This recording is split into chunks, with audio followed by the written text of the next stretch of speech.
उत्तर प्रदेश और दिल्ली एनसीआर में ठंड बढ़ने के साथ ही प्रदूषण का स्तर खतरनाक रूप से ऊपर पहुंच गया है। हालात ये है कि हवा में सांस लेना भी मुश्किल हो गया है। ग्रेटर नोएडा और दिल्ली से सटे कई जिलों में हवा सीवियर और सीवियर प्लस श्रेणी में पहुंच चुकी है। ग्रेटर नोएडा एक्सप्रेसवे का AQI तो 534 तक रिकॉर्ड हुआ, जो सीधे गंभीर संकट का संकेत देता है। सवाल ये है कि क्या ग्रैफ-4 जैसे कड़े कदम भी अब हवा को साफ रखने में नाकाम साबित हो रहे हैं। उत्तर प्रदेश के कई शहर इस समय गैस चैम्बर में बदल चुके हैं। सर्द हवाओं के बीच धुंध और धुएं का ऐसा जहरीला मिश्रण फैला है कि लोगों की आंखों में जलन, गले में खराश और सांस लेने में दिक्कतें बढ़ गई हैं। रविवार रात ग्रेटर नोएडा एक्सप्रेसवे पर AQI 534 दर्ज किया गया। यह सीवियर प्लस कैटेगरी है, यानी ऐसी स्थिति जिसमें स्वस्थ व्यक्ति भी बीमार पड़ सकता है। केंद्रीय प्रदूषण नियंत्रण बोर्ड के सोमवार सुबह के आंकड़े और भी चिंताजनक तस्वीर पेश करते हैं। गाजियाबाद के लोनी में AQI 458, इंदिरापुरम 439 और वसुंधरा में 419 रिकॉर्ड हुआ। नोएडा के सेक्टर 116 में 410 और सेक्टर 125 में 431 तक हवा बदतर होती दिखी।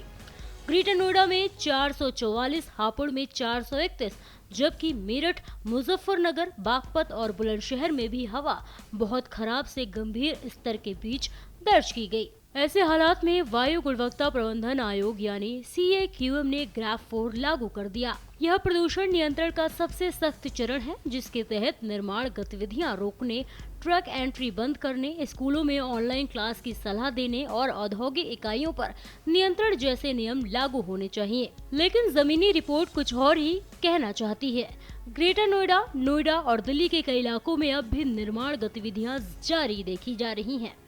खुले में उड़ती धूल, कचरा जलाना और डीजल वाहनों की आवाजाही पर रोक लगभग न के बराबर है।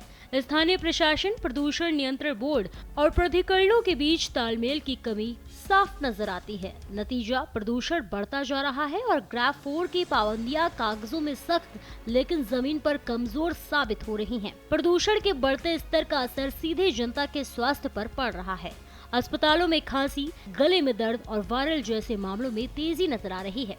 डॉक्टरों ने लोगों को घर से कम निकलने, N95 मास्क पहनने और एयर प्यूरिफायर इस्तेमाल करने की सलाह दी है। इस बीच सरकार ने एक बड़ा कदम उठाते हुए घोषणा की है कि जनवरी से डिलीवरी सेवाओं में डीजल वाहन पूरी तरह प्रतिबंधित होंगे।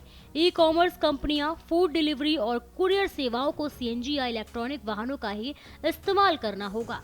सरकार का दावा है कि दिल्ली NCR में लाखों की संख्या में चलते ये डीजल डिलीवरी वाहन प्रदूषण के प्रमुख स्रोतों में से एक हैं। हालात बेहद गंभीर है और हवा जहर बन चुकी है। ऐसे में प्रशासनिक स्तर पर सख्ती के साथ साथ लोगों को भी अपनी भूमिका निभानी होगी। जब तक डस्ट कंट्रोल, वाहन उत्सर्जन और प्रदूषण फैलाने वाले कारकों पर कड़ा नियंत्रण नहीं होगा, तब तक दिल्ली NCR की हवा सुधारना मुश्किल ही रहेगा। फिलहाल के लिए इतना ही। ऐसे ही और भी तमाम खबरों को देखने के लिए देखते रहिए भारत एक्सप्रेस UP।